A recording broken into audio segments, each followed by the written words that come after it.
Hello everybody and welcome to a brand new episode of NBA The Show. I am your host, Justin Zumoff, and on the left side of me is my co-host, Christopher Gardner. Welcome to the show, Chris. Thanks, Justin. I'm really glad to be a part of the team, and I'm looking forward to this season's topics and what we can debate about. Sounds great, Chris. Let's get into what we'll be going over today and let our fans know a little bit about the breakdown. All right, so in today's episode, we're going to be discussing the state of the Miami Heat. We're going to get into the Chris Bosh ordeal, Dwayne Wade's departure, as well as other players that were lost and gained in this offseason. Now it's time for Justin to break down the breakdown. Alrighty, guys, the breakdown is a segment put together to get a bunch of random topics into as little amount of time as possible to keep you guys focused and entertained. We will have 5 different topics. Chris and I will give our honest opinion on each of these topics.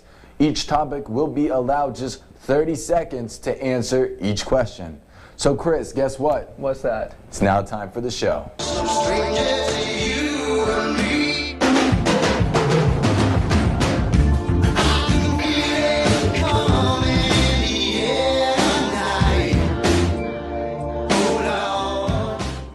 Alrighty guys, today we are going to talk about a few topics, actually 3 topics from the Miami Heat. We know they lost and gained a lot of players, so that's something we will be talking about today. We'll also be discussing the Chris Bosh situation with his blood clots, and we will be discussing Dwayne Wade's departure to the Chicago Bulls. So let's start this off, Chris. Let's get into who the Heat actually gained this offseason and the big losses that the players who actually left the Miami Heat. We can say that Chris Bosh is lost because I personally feel he's not going to be back on the Miami Heat. I agree. Luol Deng, Gerald Green, Joe Johnson, Amari Stoudemire, and Dwayne Wade. Those are some big names. That's some big names right there. I agree. And then they gained Luke Babbitt, Wayne Ellington, James Johnson, Willie Reed, Deion Waiters, and Derek Williams. I want to talk about these very, very briefly. Let's get into them real quick. Chris Bosh, big loss, great power forward. That's a big loss. Luol Deng, and also big loss. You know, he put up some nice threes, some pretty good defense last year. Man, defense. Gerald Green was an iffy player. I didn't really like the way he played last season. Joe Johnson, I didn't like the way he played. You said you liked the way he played. I love Joe Johnson. Okay, Amari Stoudemire, I think he was a good asset off the bench for Whiteside, right? I agree. That was a good deal right there. And Dwayne Wade, the franchise player, 13 years with the Miami Heat. You know, it was very sad to see him go. Supposed to be a Heat lifer, but those days are over now. Gotta take down those Heat signs. Gotta take them down. Alrighty, we gained Luke Babbitt. Luke Babbitt is a 3-point juggernaut, but I see his defense is subpar. Yeah. Very poor defensive player. I would agree. You know, really what we're trying to do is the Heat are trying to bring in someone to replace the way Chris Bosh spread the floor, the way he could hit threes, pop that open mid. He's got some decent size, so we can run the pick and roll to some degree. They want to play him at the power forward position, but he's listed as a small forward. Do you see Luke Babbitt with the defense that he has to play the power forward position? No, I don't think so. However, he does have good help in the interior with Whiteside being able to send shots back, and he also has Justice Winslow and Richardson on the wings to help him out as well. Team defense. Willie Reed was added to this team. I really like Willie Reed. He played for the Summer League for the Miami Heat. They lost him to the Brooklyn Nets, played a season for the Brooklyn Nets, only just 1 year. The Heat picked him up. I feel that was a nice deal, a golden opportunity for the Heat for a nice defensive player. And you know, during the Big Three era, the Miami Heat struggled with a center. They didn't really have a center. Agauskas, Joel Anthony, they didn't really have a center. You know, it was sad. You know, the Big Three was the Big Three, but the help surrounding them was minimal. You know, Ray Allen, Mario Chalmers, Shane Battier, open shooters, Mike Miller, but they didn't really have any distinct talent besides those 3 players. They had the 3 to carry the load. So Deion Waiters, do you like Deion Waiters? I like him. He's very streaky. You know, he's a great player. But I see him put him about 13 points per game, 6 assists. You know, I used to not like Deion Waiters. However, after watching him a little bit. When he was on the Cavs, I didn't like him on the Cavs. Definitely not. And I wasn't in love with him when he was in OKC, but he plays fair defense and get a couple steals, as well as he can ISO. You know, we need that guard like Dwayne Wade who could ISO up top, create some offense if need be. we heard people saying Dwayne Wade 2.0 for Waiters. Is that hurt? Is that cringeworthy? That's a little strong. That's a little much for Deion Waiters. Derek Williams and James Johnson. James Johnson is a defensive presence. I was watching him play during the preseason. Has some offensive talent, can make the open 3. Derek Williams can also shoot pretty well. People call him the Beasley 2.0 of the NBA. drafted to the Minnesota Timberwolves, high pick, didn't really get to where he wanted. Could be called a bust. Some others say he's not.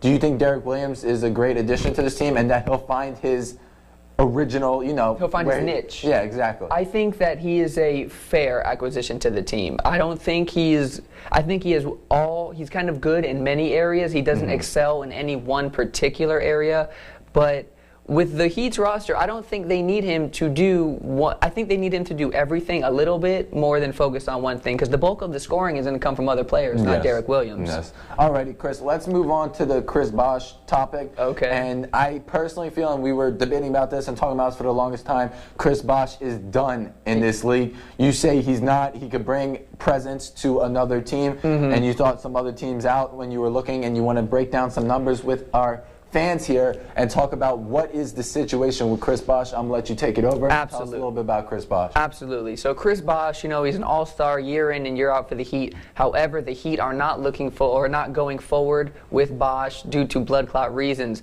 He is owed $75 million over the next 3 years, and if Bosh is waived in May and plays less than 25 games this season, then his salary is not going to count against the cap of the Miami Heat, which means in the 2017 free agency that they could possibly go for players like Blake Griffin, Chris Paul, Millsap with a player option, maybe even bring back Dwayne Wade with a player option. And you know what? Let's not be sleep on Giannis Antetokounmpo. I would love Giannis over on the Heat, man. Ibaka, Iguodala. Yep. These are all great names that, with the Heat team as it is, could really help this team, especially because the Heat's power forward position is now lacking severely. Oh, absolutely. So Chris Bosh, 32 years old, 6'11", came into the league as a power forward, kind of move over to a center, may go back to power forward if he does play. In the 14-15 season, he only played 44 games, Chris. Right. Next season, he only played 53 games. But in the 14-15 season, when he did play, he put up 21 points per game, and the next season, he put up 19.1. So he is capable. Oh, absolutely. He is capable of scoring. But who knows what he looks like or how long has he been training. I know he posts YouTube videos about him training and talking about his life and stuff, and maybe we'll post one of those for you guys. But I don't know if his body can handle it. So you say he can. I say I don't think he'll be in the NBA. I don't think an organization will want to take on the responsibilities if something happens to him. That's just my opinion. Is there anything you want to add before we move on to the next topic? Yeah, real quick. I had seen some reports and teams that had been interested in Chris Bosh. I had seen reports on the Mavericks, which could be interesting as he could replace Dirk Nowitzki at the power forward. And I also seen 2 other reports, including the Cavaliers with Bosh and the Bulls with Bosh due to his ties with Dwayne Wade and LeBron James. Will he go there? Maybe. However, interesting reports. Interesting. What's going on, everybody? I had the intention of releasing episode 2 with Uninterrupted Bosh Rebuilt today under the assumption that I would be cleared to go for camp. Unfortunately, that is not the case. I will just continue to share despite what's going on. Little setbacks happen, but that doesn't change my intention. Alrighty, Chris, let's get to our last topic about the Miami Heat. We'll talk about Dwayne Wade's departure from the Miami Heat. Very crucial. Nobody thought he would leave. He kind of played the bait game with Pat Riley. It was we didn't know what was happening behind the scenes. Apparently, he reached out to Pat Riley. Pat Riley didn't answer him. Pat Riley says, I reached out to Dwayne Wade. He didn't answer me. Now he's kind of taking the blame. Pat Riley saying it's my fault that Dwayne Wade left. They didn't want to give him that Kobe contract that he wanted. So Dwayne Wade says, you know what, I'll take my talents elsewhere. He decides to go to Chicago, where he grew up in Illinois, and to play alongside Jimmy Butler and Rondo. Personally, I think the reason why Rose left was because he couldn't get acquainted and the chemistry going with Jimmy Butler. Jimmy Butler is an amazing defensive player. Jimmy Butler. His offensive game has gotten a lot better over the seasons. You bring in Rondo and Wade, who don't have a great pass together. Let's show our fans that video that, remember, with the elbow, where Dwayne Wade kind of put Rondo's elbow inside out. So let's play that clip real fast, and we'll get right back to the topic. You know, they were up. He drove to the hole. I don't want to give up a layup. Simple as that. I didn't yank him down. Or dirty plays that you've seen him play in the past, so that's what it is. Lets him put it on the floor. Shot clock at 4, poked away. And then Wade pulls down Rondo. It was almost like he was trying to box him out.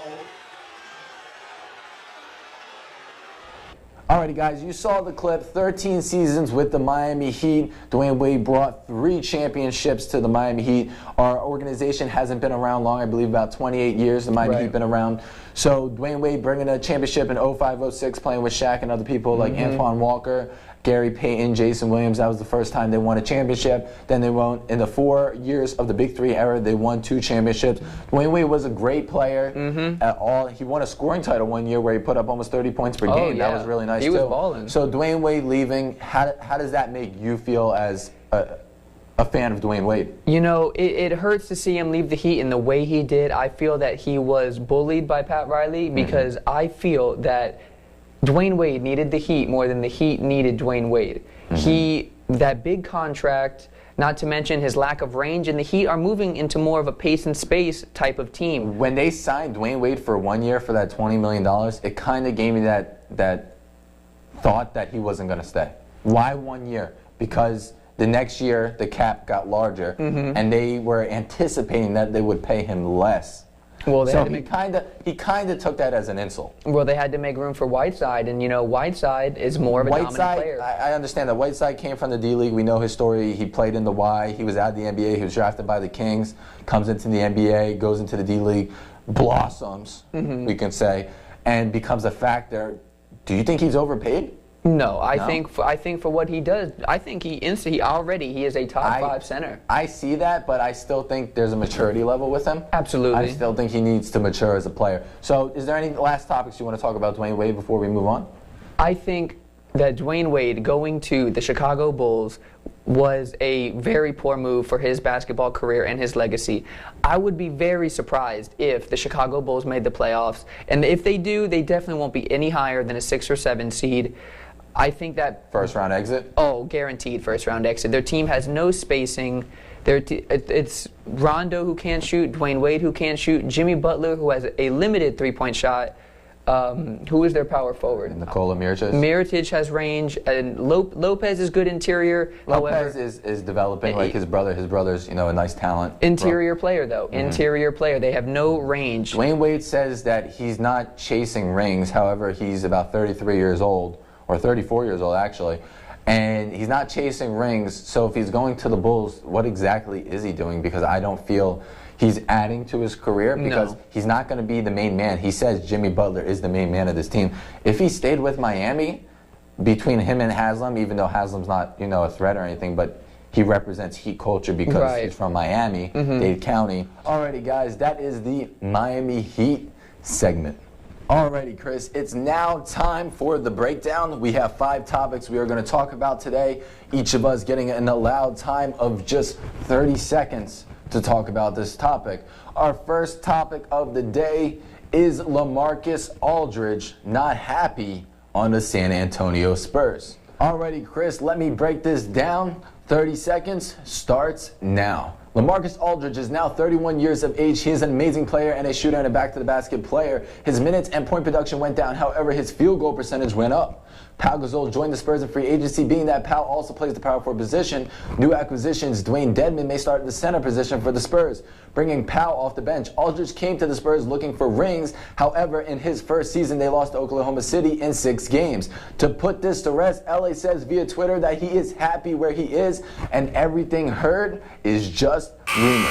Alrighty, Chris, that was my breakdown on Lamarcus Aldridge not being happy with the Spurs. I'm going to give you 30 seconds on the clock and let you break it down now. Your 30 seconds starts right now.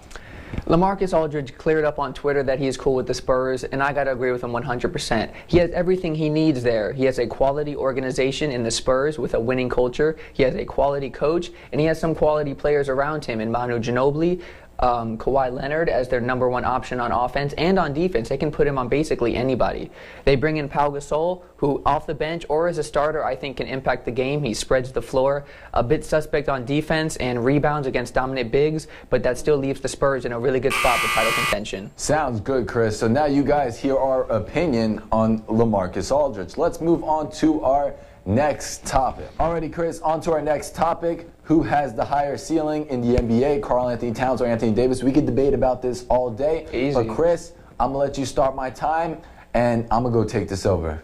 Karl Anthony Towns has produced mind-blowing rookie numbers. He put up 18.3 points per game, 10.5 rebounds per game, 2 assists per game, 1.7 block per game, while shooting 54% from the floor and 34% from behind the arc. Keep in mind, he is a 7-foot center. Anthony Davis, going into his 5th season, injuries plagued him every year. He has never played a 70-game season. Keep in mind, Cat played all 82 games his rookie year. His rookie numbers don't compare to Cat's. David is 6'10" while playing the power forward position, but their games are very similar. I dislike overhyping players. However, Cat looks like he will have a more promising career in the NBA. Alrighty, Chris, you heard what I had to say about Karl Anthony Towns and Anthony Davis. I'm going to put 30 seconds on the clock to let you break it down. Your 30 seconds starts now. I got to go with Karl Anthony Towns here. The NBA is becoming a lot more offensive based, and Karl Anthony Towns is definitely more offensively skilled. Let's not forget, last year he won the NBA skills competition during All-Star break. You know, he can take you off the dribble, he can shoot the ball, he can run the pick and roll. He's just an all-around offensive player, and with the NBA looking more towards the space and pace type of offense, he can fit into basically any of those systems. Davis is more the defensive player, but much more limited on offense. Alrighty, Chris, good points already. Let's move on to the next topic. All right. Michael Carter-Williams was traded for Tony Snell. Who won this trade, the Bulls or the Bucks? Justin, let's get your take on it. Your 30 seconds begins right now. Michael Carter-Williams was Rookie of the Year for the 76ers in 2014, putting up numbers like 16.7 points per game, 6.2 rebounds per game, 6.3 assists per game. 76ers decided to trade him to the Bucks in the next season. He's not a great shooter by all means. However, for the Bucks last year, he did shoot 45% from the floor. When the Bucks saw Giannis wanted to play point guard, MCW was not happy with them and shipped him off to the Bulls for Snell. But Tony Snell is mostly known for his defense because his offense is just terrible, shooting 37% from the floor. The Bulls easily got the better deal on this one. Let's see how MCW will do off the bench for the Bulls this season. Alrighty, Chris, you heard what I had to say about the Michael Carter-Williams for Tony Snell trade. It's time for you to break it down. I'm going to put 30 seconds on the clock, and your time starts now. I got the Bulls as a clear winner here. They give up Tony Snell, who had no room in their rotation, with Butler and D. Wade as their starters, and with Grant, Valentine, and McDermott coming off the bench. That simply leaves no room for Tony Snell. Also, with Rondo as their backup, he had some chemistry problems with Rick Carlisle back in Dallas. So if that was to continue to happen with the head coach of the Bulls, you could trade him, waive him, whatever you do, and you have a clear starter in MCW who could take over and be their young point guard for the future. Sounds good, Chris. Alrighty, Chris, you made some interesting points on the Snell for MCW trade. Let's move on to our next topic. All right. Kevin Durant moving from OKC to the Warriors was a big deal. Justin, I would like to hear your thoughts on it. You got 30 seconds on the clock. Your timer begins right now. Durant is a 7-time All-Star. Last season, he posted up numbers of 28.2 points per game, 8.2 rebounds per game, 5 assists per game, shooting 50% from the floor. He is an offensive juggernaut. OKC up 3-1 to the 73-9 Warriors, and you lose in 7 games. Free agency comes around and you run to that team. Come on, man. As my good friend Vegeta would say, have some pride. He's just 28 years old, has plenty of time to win a championship, and he goes where he knows he can win it. I cannot wait to see how the Warriors play out this NBA season. Couldn't agree anymore. I'm going to pass it over to Chris, let him give his thoughts and break down the topic. Chris, I'm going to put 30 seconds on your timer, and your time starts now. All right. I love Kevin Durant going to the Warriors. I think it's a great move. He's going to fit in wonderfully with their offense. You know, pace and space, spreading the ball, spreading out the floor. He's going to be cascading three-pointers in the Bay Area. However, they are not an unstoppable team. They have the star power, but in losing Andrew Bogut, they lost their main man on the boards, and they lost their main man in the interior defense. That will be what takes them down, in my opinion, the boards and the defense. Alrighty, Chris, interesting points. Now let's move on to the next topic. All right, Justin. Do you think the 76ers are going to look to move Joel Embiid now that he is a valuable asset? Your 30 seconds begin right now. The 76ers have other valuable asset centers like Noel and Okafor. Joel Embiid is finally ready to debut his rookie season, being injured the last 2 seasons. In the preseason, he posted up promising numbers. He averaged 13.8 points per game, 7 rebounds per game, and just 15.6 minutes of work. I feel that the 76ers are stacked at the center position. However, with Okafor coming off an injury and Noel set for surgery, they may want to hold on to the 3 of them. We all hope Ben Simmons heals fast because this 76ers team will need him, or else they will be a lottery team once again. Alrighty, Chris, you heard what I had to say. about Joel Embiid and if he will be traded as a valuable asset, I'm going to leave it over to you, and your 30 seconds will start now. All right. I think this is a lose-lose situation for the Philadelphia 76ers. I don't particularly believe any other NBA teams are willing to gamble on Embiid. As history has shown, he is injury-prone. Therefore, if he is traded, the 76ers are very unlikely to receive any valuable assets in return. Staying with the 76ers, he has a chance to be their franchise player with Ben Simmons, and they could possibly start a dynasty there. Embiid has shown glimpses of dominance. In college, he did his thing, but he doesn't have a concrete body of evidence yet. Alrighty, Chris, good points there, and that was our last segments of the breakdown. Felt it went really well, and we'll continue it throughout other episodes. But good job overall, and let's sign off on the ending of the show. All right, peace. Thank you guys so much for joining us on this brand new season and episode of NBA The Show. We can't wait to get this season rolling and watch all the amazing things that will happen in this season of the NBA. Throughout this season on NBA The Show, we will be looking forward to have guest stars on our show, whether it be YouTubers, friends, or possibly NBA players. It will be exciting for us and for you guys. We will also be bringing new segments to the show. Look for brand new episodes of NBA The Show weekly. Signing out from South Florida. Have a great week, everybody. Take care. Peace. With Joel Embiid being the #1 pick in the 2013 NBA draft, he is now eligible to play after missing 2 seasons. Do you think that What are you doing, Chris? I just want you to read the title. Will the 76ers look to move Joel Embiid now that he's a valuable trade asset? You were going into talking about right. I'm not asking you to do your 30 seconds. I'm asking you. You got to restart this anyways. Now that Joel Embiid is a valuable asset. Just read it, Chris. Don't look at me. Read it. I don't want to just stare and read, you know. And It's one line. You can remember it. Come on, Chris. All right.